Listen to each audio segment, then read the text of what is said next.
اور آپ سب معزز حاضرین جو یہاں موجود ہیں، میں خصوصی طور پر شکریہ ادا کرنا چاہتا ہوں عمران غوری صاحب کا، حافظ لیاقت صاحب کا اور طارق غوری صاحب کا، جنہوں نے یہ پروگرام آرگنائز کیا کہ جن لوگوں نے کووڈ-19 میں اپنی خدمات سر انجام دی ہیں ان لوگوں کو اپریشیٹ کیا جا سکے، تاکہ نہ صرف وہ لوگ مزید حوصلہ افزائی کے ساتھ کام کریں بلکہ اور لوگ بھی ان کی تقلید کرتے ہوئے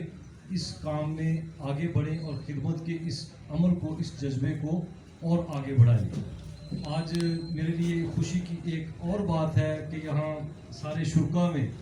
ہمارے بڑے محترم دوست انوسینٹ جوزف صاحب موجود ہیں، اور کاریتاس پاکستان میں جب میں کام کرتا تھا تو یہ سب سے سینئر ساتھی تھے ہمارے، اور سب چھوٹے کیا بڑے کیا ان کو استاد جی کہہ کے بلاتے ہیں۔ تو میرے لیے بڑی خوشی کی بات ہے کہ وہ اس تقریب میں موجود ہیں اور میں یہاں پر محو گفتگو ہوں۔ تو غوری صاحب نے جب مجھے دعوت دی تو میں نے ان کو کہا کہ انہوں نے کہا کہ آپ کو میں صاحب صدر بلانا چاہتا ہوں اس پروگرام میں۔ میں نے کہا غوری صاحب میں ایک ہیومن رائٹس ایکٹیوسٹ ہوں، میں ایک سوشل ورکر ہوں، تو میں صدارت وغیرہ میں نہیں کرتا، میں صرف آؤں گا، آپ ہمارے بھائی ہیں، آپ کے اس پروگرام میں شامل ہونا چاہتے ہیں، میں کوئی صدارت وغیرہ کا میرا کوئی نہ ذہن ہے نہ میرا اس طرح کی دلچسپی ہے۔ تو دوپہر کو پھر غوری صاحب نے فون کیا، میں نے کہا کہ ہماری ایک اور میٹنگ ہے تو ہم پروگرام میں آئیں گے لیکن کوئی صدارت وغیرہ نہیں۔ تو میں اسی لیے بالکل میں رفلی کافی آ گیا، میں نے جاگر شوگر جینس پہنی، میں نے کہا ہم نے ایک اور جگہ جانا ہے۔ تو غوری صاحب نے لیکن اپنی ضد کے مطابق انہوں نے پھر میرا تعارف ویسا ہی کروایا ہے، تو میں پھر بھی آپ کا شکریہ ادا کرتا ہوں۔ اور اس کے ساتھ ساتھ غوری صاحب نے جس طرح تھوڑا سا ذکر کیا کہ ان کا ایک بڑا ماضی ادھر رہا ہے، تو میں اس ٹائم اسکول لائف میں تھا، تو جب عمران غوری صاحب یہاں پر عامر غوری صاحب کے ساتھ، جس طرح خالد گیل صاحب نے بھی ذکر کیا کہ بڑے پروگرامز منعقد کیا کرتے تھے، تو ہم اسکول لائف میں تھے تو یہ بہت سارے ڈرامے اور پروگرام کرتے تھے۔ تو جب ہم نے یوحنا آباد میں ایک یوتھ بنائی، جب میں یوتھ ایج میں تھا، تو کوئی بھی ہم نے پروگرام کرنے، کیونکہ اس ٹائم ہم ساتھی اسٹوڈنٹ لائف میں تھے، تو ہم نے تھوڑے تھوڑے پیسے کنٹریبیوٹ کر کے کوئی پروگرام آرگنائز کرنا، تو جب ہمیں کوئی چیف گیسٹ نظر نہ آنا کہ ہم یہ پروگرام کیسے مکمل کریں گے، تو غوری صاحب کو بڑے ہی شارٹ نوٹس پہ جا کے رابطہ کرنا کہ غوری صاحب آپ نے نہ پروگرام میں چیف گیسٹ آنا ہے کیونکہ ہم نے اپنے خرچے سارے پورے کرنے ہیں۔ تو غوری صاحب ان کی پتہ نہیں پوزیشن تھی نہیں تھی، لیکن اس ٹائم بھی غوری صاحب ہمیں اتنے پیسے تقریباً دے کے چلے جایا کرتے تھے کہ اس زمانے میں جو تمبو شمبو کا ٹینٹ وغیرہ کا خرچہ تھا وہ نکل جاتا تھا۔ تو میں سمجھتا ہوں کہ یہ اس ٹائم میں بھی اتنی حوصلہ افزائی نوجوانوں کی کرتے تھے، اور آج بھی پچھلے سال بھی انہوں نے پروگرام کروایا، اس سال بھی کروایا ان لوگوں کے لیے کہ جنہوں نے کام کیا ہے ان کی حوصلہ افزائی کی جا سکے۔ اس طرح کے جو لوگ معاشرے میں ہوتے ہیں ہمیں ان کی بھی حوصلہ افزائی کرنی چاہیے کہ جو دوسروں کے اچھے کام کو آگے بڑھانا چاہتے ہیں۔ اس کے ساتھ جس طرح کووڈ-19 کی بات ہوئی، ہم نے ہمارے ادارے نے ہیومن فرینڈز آرگنائزیشن HFO نے ہم نے 2 اپریل سے لے کر تقریباً ہم نے 10 اگست تک تقریباً 4 مہینے سے زیادہ ہم نے یہ فوڈ ریلیف کا جو کام تھا وہ پورے پاکستان میں سر انجام دیا، جس میں نہ صرف ہم نے مسیحیوں کو بلکہ کسی بھی مذہب یا فرقے کا ہم نے ذہن میں نہیں رکھا اس مشکل میں، کیونکہ ہمارا یہی ایم ہے، یہی ویژن ہے کہ ہیومینٹی فرسٹ، سب سے پہلے انسانیت ہے، پھر اس کے بعد باقی چیزیں ہیں۔ ہم نے کوئٹہ میں ہزارہ شیعہ کمیونٹی تھی،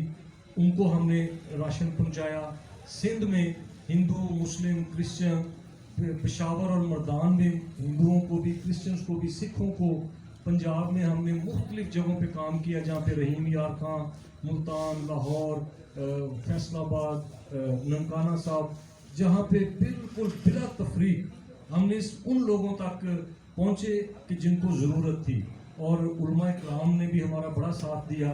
ڈاکٹر بدر منیر صاحب تھے، علامہ اسم مخدوم، اصغر عارف چشتی صاحب، ان لوگوں نے بھی بڑا ساتھ دیا ہمارا۔ تو ہمارے مذہبی رہنما مسیحی جو تھے انہوں نے، اور دوسرے جو لوگ تھے انہوں نے بہت ساتھ دیا اس سارے پروگرام کو امپلیمنٹ کرنے میں۔ تو جب یہ سارا پروگرام ہم نے امپلیمنٹ کیا تو نہ صرف ہمیں پاکستان سے بلکہ پوری دنیا سے جو لوگ دیکھ رہے تھے کہ جس آرگنائزڈ وے میں اور ٹرانسپیرنٹ وے میں ہم نے شفافیت کے ساتھ اس کی امپلیمنٹیشن کی، لوگوں نے ہمیں بڑا اپریشیٹ کیا. میں جب بھی یہاں ہم نے پروگرامز کیے، میں اس ٹائم ادھر تھا، امریکہ نہیں گیا تھا، تو جب ہم کرتے تھے امپلیمنٹیشن، میں اپنی گفتگو میں ہمیشہ کہتا تھا کہ ہم نے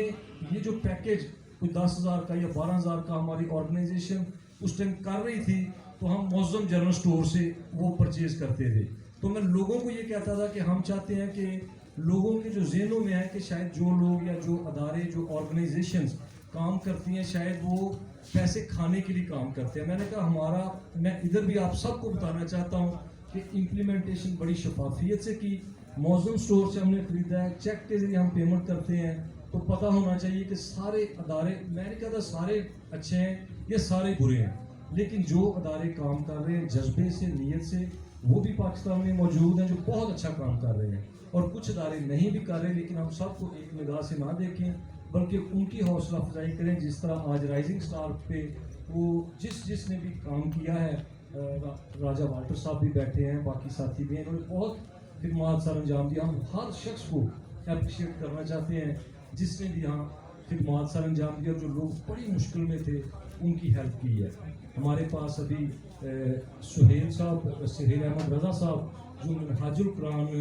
یونیورسٹی سے اور انٹرفیتھ کے ڈائریکٹر ہیں پورے پاکستان میں، ان کا بھی بڑا کام ہے، اور پاکستان میں انٹرفیتھ ہارمنی کے حوالے سے بڑا کام ہے. آخری بات کروں گا، جس طرح حافظ صاحب نے بھی فرانس کے واقعے کا ذکر کیا، ہم اس کی بھی مذمت کرتے ہیں، بڑی کی ہے میڈیا پہ بھی. اسی طرح ہم دیکھتے ہیں کہ کراچی میں جو ہماری بچی، ہماری بیٹی آرزو کا واقعہ ہوا، اس نے سب لوگوں کے جو دل ہیں وہ اس سے بجھ گئے، سب لوگوں کے حوصلے پست ہو گئے. اس واقعے سے جو پاکستان میں بسنے والے نہ صرف مسیحی ہیں، جتنی اقلیتیں ہیں، انہوں نے اپنے آپ کو غیر محفوظ سمجھنا شروع کر دیا کہ آج ہماری بچیاں جو چھوٹی بچیاں ہیں ان کو ایسا کیا جا رہا ہے، تو کیا ہم پاکستان میں رہ سکتے ہیں؟ اسی حوالے سے جب ہم سارا انٹرفیتھ کی کوششیں کرتے ہیں، کام کرتے ہیں، تو ہم نے پریکٹیکل رزلٹ اس انٹرفیتھ کام کا دیکھا کہ جب ہم نے پریس کلب کے سامنے بھی پرامن احتجاجی مظاہرے کیے، ہمارے ساتھ علماء کرام آ کے کھڑے ہوئے. ان علماء کرام نے مذمت کی شدید الفاظ میں کہ جو کچھ آرزو کے ساتھ ہوا، ایک انڈر ایج جو بچی ہے، چھوٹی بچی ہے، اس کے ساتھ جو ہوا، یہ اسلام اس کی اجازت نہیں دیتا انڈر ایج میرجز کی. انہوں نے کہا کہ جو کچھ زبردستی فورسڈ کنورژن، زبردستی مذہب تبدیل کیا جا رہا ہے، اس کی بھی اجازت اسلام میں نہیں ہے. یہ کوئی خاص مائنڈ سیٹ ہے جو یہ چیزیں کر رہا ہے، اور وہ لوگ وہ ہیں جو اپنی ہوس پوری کرنے کے لیے چھوٹی بچیوں کو ایکسپلائٹ کرتے ہیں. اس کے بعد اپنے جرم کو چھپانے کے لیے وہ لوگ اس کو مذہب کا لبادہ پہنا دیتے ہیں. تو اسی چیز کے بعد پھر ہم نے ایک یوحنا آباد میں پروگرام رکھا، جہاں پہ میرے پاس کوئی 10-15 علماء کرام یہاں آئے. تو ان علماء کرام نے اسلامی پوائنٹ آف ویو سے جو اسلام کا ایک آئیڈیالوجی ہے اس کے مطابق انہوں نے بات کی، اور میں نے اپنے فیس بک پہ، سوشل میڈیا پہ ہم نے اس چیز کو پروموٹ کیا تاکہ جو عام ایک مسلمان ہے وہ اس کو سنے اور سیکھے کہ جو عالم دین ہے اسلام کے، جو علماء کرام ہیں، وہ کیا کہتے ہیں. کیونکہ ادھر بھی ہمارے پاس ہمارے علماء کرام بھی بیٹھے ہیں، ہمارے مسلمان بھائی بہنیں بیٹھے ہیں. میں اس لیے یہ بات کر رہا ہوں کہ لوگوں کو اویئرنیس دینی بہت ضروری ہے کہ مذہب جو ہے نا وہ اس طرح کی باتیں نہیں سکھاتا. تو اگر وہ لوگ سیکھ جائیں کہ اسلام جو ان کا مذہب ہے وہ یہ چیزیں نہیں سکھاتا، تو شاید نہیں بلکہ یقیناً میں سمجھتا ہوں کہ اس طرح کے واقعات کی، ان عناصر کی حوصلہ شکنی ہوگی. اور آج اگر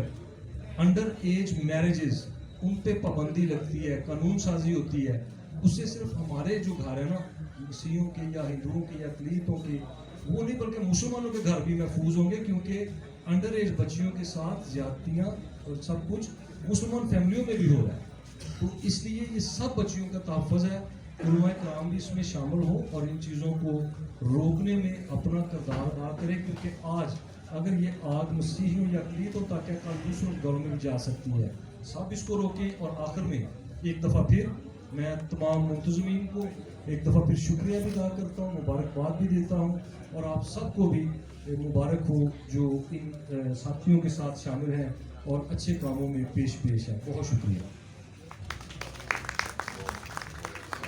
بہت شکریہ سعید یوسف.